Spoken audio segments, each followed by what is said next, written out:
स्वागत करता हूँ आपको अपने इस यूट्यूब चैनल पे। दोस्तों परसों जो आपके या कल ही कह सकते हैं कि आपके वीडियो आए कि जिस तरीके से रेलवे में इन फ्यूचर वैकेंसी आएँगे 2025 तक का असेसमेंट करने के बाद, तो अब मन में कौतूहल बना हुआ है कि 2025 9 30/9 2025 तक के वैकेंसी को असेस किया जाएगा। यानी कि उतना दिनों तक कितनी वैकेंसी खाली होंगे उसको लेके यहाँ पे चर्चा है। तो 1 साल में कितनी वैकेंसियाँ खाली होती है, इसका भी डेटा हमारे पास आ गया है। तो चैनल पे नए हैं तो सब्सक्राइब कर लीजिएगा, तमाम अपडेट आपको यहाँ पे मिलती रहेगी। किरण पब्लिकेशन की ये जो बुक दिख रहे हैं, ये आपके सार संग्रह है, यानी कि जीके के बुक है जिसमें कि 27,000 प्लस क्वेश्चन है और ये 2023 तक 92 से लेके इसमें सभी का कलेक्शन है। आप देख सकते हैं इंडेक्स में जितने भी एग्जाम हुए हैं 2092 से 23 तक सभी एग्जाम के जो सार संग्रह है वो इसमें कलेक्ट किए गए हैं। 2018 से जितने भी एग्जाम हुए हैं आप देख सकते हैं इस तरीके से जितने भी एलपी हो, आरपीएफ हो या और भी एनटीपीसी हो, तमाम जितने भी एग्जाम है देखेंगे कि जीडीसी का भी जो एग्जाम है उसका भी जीके का जो पोर्शन है उसको कवर किया गया है। तो आप ये जो बुक है उसको परचेज करके जीके के पॉइंट ऑफ व्यू से रेलवे के तमाम एग्जाम की तैयारी कर सकते हैं। नीचे डिस्क्रिप्शन बॉक्स में इसका लिंक दिया हुआ है, वहाँ से जाकर परचेज कर लीजिए।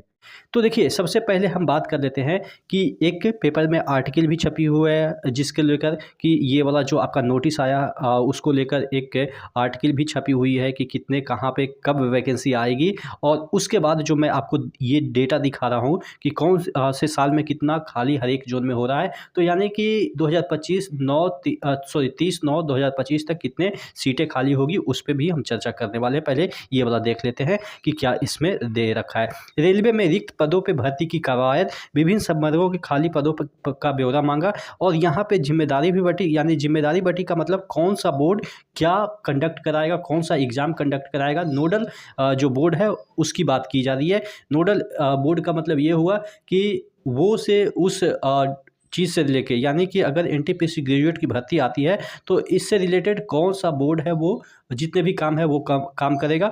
और उसके बाद इस तरीके से लेवल 1 की हम बात करें तो लेवल 1 में कौन सा बोर्ड काम करेगा उसकी भर्ती की प्रक्रिया के लिए।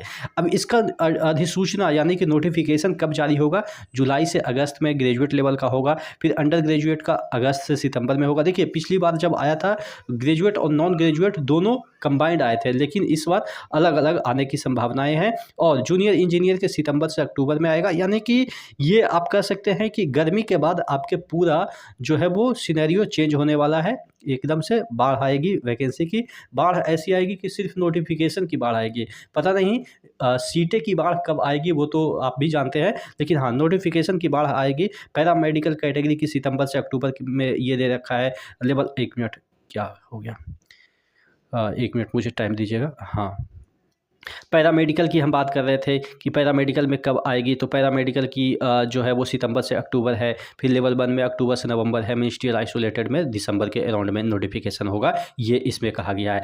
अब बात कर लेते हैं कि जो मैंने कहा कि 1 साल में कितनी सीटें खाली होती है, तो यहाँ पे मैं आपको दिखा देता हूँ कि ये जो देखिएगा यहाँ पे आपके 31 मार्च 2020-21 का डेटा है। फिर 31 मार्च 2021-22 तक का जो सेवानिवृत्त कर्मियों की कुल संख्या। अब देखिए सेवानिवृत्त होंगे तभी तो उस पर वैकेंसी आएगी और उसी को तो असेस किया जाएगा जैसा कि नोटिफिकेशन में लिखा गया है। तो यहाँ पे एक कुछ बोर्ड के यहाँ पे दे रखे हैं, जैसे कि सेंट्रल रेलवे की हम बात कर लेते हैं। सेंट्रल रेलवे में 2021 और 2020-21 फाइनेंशियल ईयर से स्टार्ट होकर 2021-22 तक का जो डेटा है आप देखेंगे कि यहाँ पे 20-21 में कितने सीटें खाली हुई, 1 साल में 4700। और उसके बाद अगले साल 4300 या 4400 के अराउंड आप मान के चल सकते हो कि 97 है। तो उसी तरीके से ईस्टर्न रेलवे में यहाँ पे लगभग 5000 सीटें खाली हुई, यानी कि सेवानिवृत्त हुए। उसके अगले साल तकरीबन 4800 या 4700 समथिंग खाली हुई। तो एक एवरेज की हम बात कर लेते हैं तो कहीं के 4200 खाली हो रही है, कहीं पे 2000 खाली हो रही है, कहीं पे 5000 खाली हो रही है। तो जितने भी जोन है उसका एवरेज अगर हम मान लेते हैं तो सपोज 4000 मानते हैं, कहीं 4700 है, कहीं 4300 है, कहीं 4900 है, कहीं 5000 से प्लस भी है, तो 4000 मान लेते हैं, ठीक है, मिनिमम ही हम मानते हैं। तो 17 जोन 17 चौ 68, यानी कि 70,000 के अराउंड हर एक साल जो है वो रेलवे के कर्मचारी रिटायर हो रहे हैं।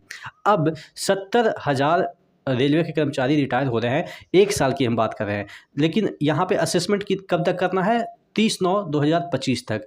और अभी कौन सा महीना चल रहा है? चौथा महीना है, यानी कि तकरीबन 1.5 साल। तो यानी कि तकरीबन 1 लाख मिनिमम की हम बात कर रहे हैं कि इन फ्यूचर वैकेंसी खाली होंगे, जिसका कि वैकेंसी इसमें आनी है। अब 1 लाख तो ये फ्यूचर वाला वैकेंसी है, फ्यूचर में खाली होंगे। अभी कितने खाली हैं? 2,33,000 37,000 ऐसा कुछ राज्यसभा में आंकड़ा आया है। तो यानी कि टोटल कितने वैकेंसी खाली हो गए? 2 लाख उधर, 2.5 लाख उधर मान के चलिए पहले से खाली है, और अभी 1 साल में 1.5 साल में जो खाली होगा 1 लाख उधर, तो तकरीबन 3.5 लाख वैकेंसी खाली है। तो क्या 3.5 लाख वैकेंसी आएगी? आपको भी पता है 3.5 की जगह उस पे 1 जीरो हटा दीजिए, तो आप समझ गए होंगे कि कितनी वैकेंसी आएगी। हालांकि मैं मजाक के तौर पे कर रहा हूँ, लेकिन सीटें खाली है कि नहीं है ये आप इन्हीं के आंकड़ा से अनुमान लगा सकते हैं। ये मेरा आंकड़ा नहीं है, ये रेलवे का आंकड़ा है, और रेलवे का आंकड़ा से ही हम ये मांग कर रहे हैं कि जब सीटें उतनी खाली है तो क्यों ना सीटें भरी जाए। क्यों हम मतलब कि इस तरीके से रखें कि अच्छा 3.5 लाख खाली है तो इस साल देंगे 50,000, फिर अगले साल देंगे 50,000, मतलब कि सीटें खाली रहेगी लेकिन हम देंगे नहीं। कहाँ से काम कराएंगे? वो आपको भी पता है कि ठेके पे काम कराएंगे। जिस तरीके से एक बंदे को रिक्रूट करेंगे और उससे 12 घंटे ड्यूटी कराएंगे, 8 घंटा ड्यूटी होता है, 4 घंटा एक्स्ट्रा कराएंगे, यानी कि 2 बंदे को अगर हम ड्यूटी करानी है तो 3 बंदे के बराबर हमने काम करवा दिए। एक का बंदे का सैलरी भी बचा, एक बंदे का रिक्रूटमेंट करने से बचेंगे। तो इस तरह की पॉलिसी रेलवे में चल रही है। आप क्या सोचते हैं? नीचे कमेंट बॉक्स में कमेंट करके ज़रूर बताइएगा। नेक्स्ट वीडियो मिलते हैं, तब तक के लिए जय हिंद।